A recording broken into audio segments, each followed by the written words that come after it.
நண்பர்களே, நான் இன்னைக்கு உங்களுக்கு ஒரு கதை சொல்லப் போறேன். அந்த கதையை கேட்டு கேளுங்க. ம். ஒரு ஸ்கூல்ல பள்ளி மாணவர்கள்லாம் கூட்டி பேசிக்கிட்டு இருந்தாங்க. அப்போ உங்களுக்கெல்லாம் முயல் ஆமை கதையை பற்றி தெரியுமா அப்படின்னு கேட்டிருக்காங்க. ஓ, எங்களுக்கு தெரியுமா. அதில் முயல் ஜெயிச்சிருச்சு, ஆமை தோத்துருச்சு அப்படின்ட்டு. உடனே என்எஸ்கே கிருஷ்ணன் அவர் என்ன கேட்டுக்கார், இந்த மாதிரி அதை நம்ம அப்படி சொல்லக்கூடாது.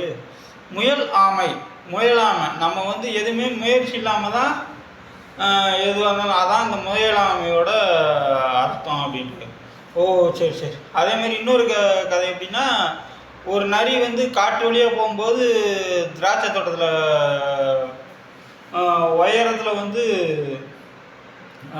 திராட்சை கொத்து தொங்கிக்கிட்டு இருக்கும்.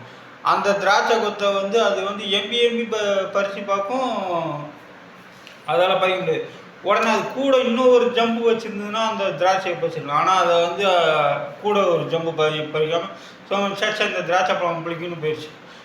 அதான் இந்த எப்பயுமே நம்ம எதுவுமே முயற்சி செய்யாததுனால தான் நம்ம தோல்வியை சந்திக்கிறோம். அதை தான் நம்மளுக்கு இந்த முயலாமை கதையும் இந்த திராட்சை கதையும் நம்மளுக்கு உயர்த்துது அப்படின்ட்டு. உடனே எல்லா மாணவர்களும், ஓ சரி, நீங்களும் முயற்சி செய்து படித்து வகுப்பில் முதல் மாணவராக வரணுன்ட்டு ஒரு அறிவுரை சொன்னார். அதே மாதிரி இன்னொரு கதை என்னென்னா, ஒருத்தர் ஒரு ஊரில் ஆட்டுக்கறி கடை நடத்தினார். அவரை ஒருத்தன் மட்டன் தட்டணுன்னு என்ன பண்ணுவான்னா, கடையை மூட போகிற நேரத்தில் உங்களுக்கு மூளை இருக்கான்னு கேட்பான். அவருக்கு ரொம்ப வருத்தமாக இருக்குமா. சார், நம்மளை இப்படி டெய்லியும் கடையை மூடும் போதெல்லாம் நம்மளை இப்படி கேவலப்படுத்திட்டே இருக்கானே அப்படின்ட்டு. உடனே ஒரு நாள் அவரோட நண்பர் அவரை பார்க்க வெளியிலேருந்து வந்திருப்பார். அவர் நண்பர்கிட்ட சொல்லுவார், ஏன்பா, நான் எப்போ பாரு கடையை மூடும்போது ஒருத்தன் என்னை அவமானப்படுத்துகிறான். என்ன அவமானப்படுத்துகிறான்? கடையை மூடு நேரம் பார்த்து உங்களுக்கு மூளை இருக்கான்னு கேட்குறான்.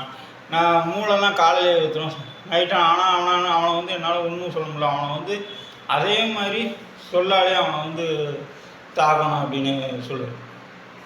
உடனே அவன் நண்பர் சொல்லுவார், சரி, நாளைக்கு நானும் அவன் கூட வரேன் அப்படின்ட்டு. சரி, நீ கடையில் 2 பேரும். அதே மாதிரி நைட்டில்